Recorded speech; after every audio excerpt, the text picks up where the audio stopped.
മുഖത്തലയിലെ കണിയാന്തോട് വയലേല നികത്താൻ ശ്രമം നടക്കുന്നതായി പരാതി. ഇതിനെതിരെ സിപിഐഎമ്മും ഡിവൈഎഫ്ഐയും രംഗത്തെത്തി.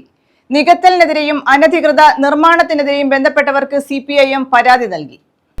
മുഖത്തല കണിയാന്തോട് സംസ്ഥാന ഹൈവേക്ക് സമീപമുള്ള വയലേല നികത്തി സ്വകാര്യ വ്യക്തി അനധികൃത നിർമ്മാണത്തിന് ശ്രമിക്കുന്നതായാണ് പരാതി.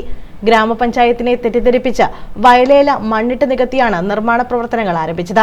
ഇതിനെതിരെ സിപിഐഎം വെട്ടിലത്താഴം ബ്രാഞ്ച് വിവിധ തദ്ദേശ സ്വയംഭരണ സ്ഥാപനങ്ങൾക്കും റവന്യൂ വകുപ്പിനും പരാതി നൽകി. ഡിവൈഎഫ്ഐ ഡീസന്റ് ജംഗ്ഷൻ മേഖലാ കമ്മിറ്റിയുടെയും സിപിഐഎം വെട്ടിലത്താഴം ബ്രാഞ്ചിന്റെയും സംയുക്താഭിമുഖ്യത്തിൽ പെർമിറ്റ് റദ്ദാക്കാൻ വേണ്ട നടപടികൾ സ്വീകരിച്ചു. നിർമ്മാണ പ്രവർത്തനങ്ങൾ തടയുകയും ചെയ്തു.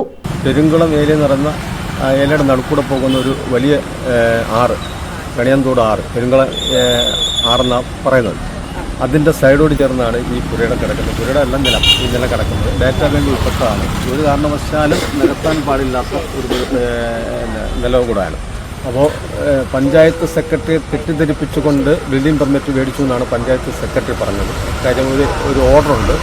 രൂപമാറ്റം വന്നിട്ടുള്ള വസ്തുക്കൾ വരുമ്പം നിലമായിരുന്നു ഒരു കാലത്ത്, പിന്നീട് അത് കരയായി മാറി. പക്ഷേ ഡാറ്റാ ബാങ്ക് കിടക്കുകയായിരിക്കും. അപ്പോൾ അങ്ങനെയുള്ള വസ്തുക്കൾക്ക് 5 സെൻറ്റ് വസ്തുക്കൾക്ക് വേറെ ഭൂമിയില്ലെങ്കിൽ വീടോ കടകളൊക്കെ വെക്കാൻ അനുമതി കൊടുക്കുന്ന ഒരു ഉത്തരവുണ്ടായിരുന്നു. ആ ഉത്തരവിൻ്റെ മറവിൽ എഞ്ചിനീയറിംഗിനെ തെറ്റിദ്ധരിപ്പിച്ചുകൊണ്ടാണ് ഈ പെർമിറ്റ് മേടിച്ചതെന്നാണ് സെക്രട്ടറി പറഞ്ഞത്. സ്ഥലം പരിശോധിച്ചിട്ട് സെക്രട്ടറി ഈ പെർമിറ്റ് റദ്ദ് ചെയ്യുമെന്ന് പറഞ്ഞിട്ടുണ്ട്.